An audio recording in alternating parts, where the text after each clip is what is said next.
চাপে থাকা সরকার সমর্থন খুঁজছে, একটা রিপোর্ট দেখছি BDNews24.com। রাজনৈতিক দলের নেতারা বলেছেন, সরকার কোনো সংকটে পড়লে তখনই কেবল ডাকা হয় দলগুলো। এটা তো সত্য। বর্তমান সরকারের একটা প্রবণতা লক্ষ্য করা যাচ্ছে, তারা রেগুলার গভর্নমেন্টের মতো অ্যাক্ট করতে যাচ্ছে, বিভিন্ন আইন কানুন ফরমান জারি করতেছে, এটা করতেছে, ওইটা করতেছে।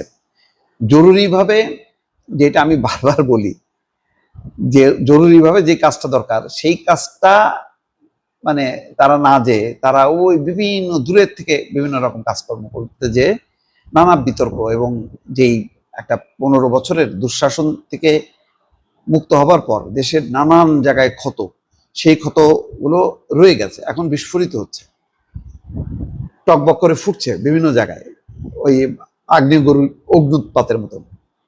তো এই পরিস্থিতিটা মোকাবেলা করতে পারে কি? এটা বারবার বলছি যে এই সরকার কোনো রাজনৈতিক সরকার না, তার কোনো উইং নাই। একটাই উইং ছিল, সেটা এনসিপি ছাত্ররা নিজেরাই শেষ করে দিচ্ছে।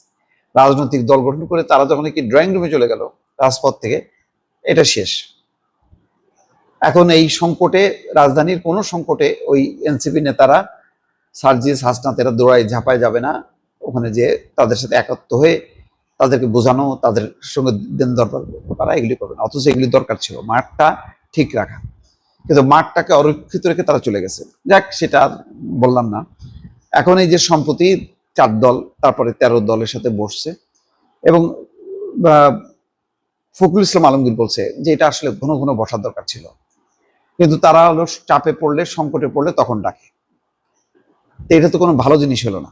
এই যে ঐক্যমত্য কমিশনের যে আলোচনাগুলি, এটা আরো আগে আলোচনা করে এতদিন নির্বাচন হয়ে একটা নির্বাচিত সরকারের মুখ দেখার কথা। ঠিক আছে, ওনাকে যদি রাখতেই হয়, ওনাকে রাষ্ট্রের প্রধান দূত বানায়, বিশেষ দূত বানায়, এ করা হলো। উনি দেশে বিদেশে যাবেন, দেশের পক্ষে সেমিনার সিম্পোজিয়াম করবেন, বক্তব্য দেবেন, হয়ে গেল। উনার কোনো নির্দেশনা, উনার কোনো চাহিদা বা উনার কিছু থাকলে সেগুলি পাশ করে দেবে, হলো তো।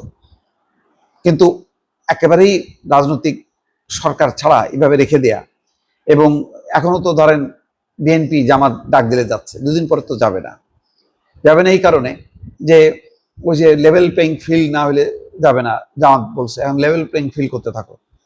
জামাতের এখন ভূমিকাটা হলো ওই আওয়ামী লীগ আমলে যেমন বিএনপি বলতো লেভেল প্লেইং ফিল্ড করতে, এখন ওনারা ধরে নিছে যে ক্ষমতায় চলে গেছে অলরেডি বিএনপি, সুতরাং লেভেল প্লেইং ফিল্ড, তো ওইটাও হবে না, ফিল্ডও হবে না, আর ওই নির্বাচনটাও অনিশ্চিত থাকে। এরকম একটা পরিস্থিতির মধ্যে দিয়ে চলছে।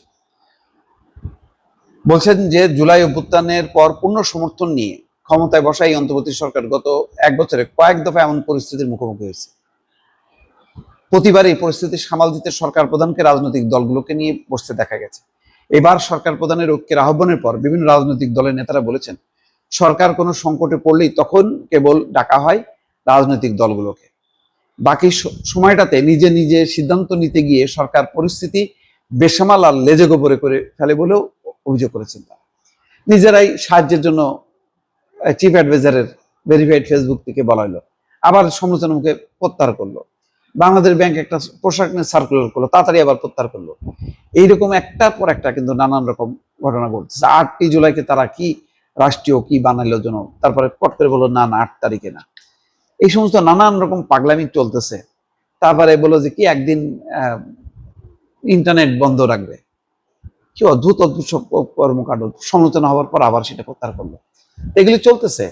এইসবের দরকার ছিল না। এগুলি একটা রেগুলার গভর্নমেন্টের মতন অ্যাক্ট করতে, যে যার ঢাল নেই, তলোয়ার নেই, নিধিরাম সর্দার, তাহলে তো সংকটটা বাড়তেই থাকবে।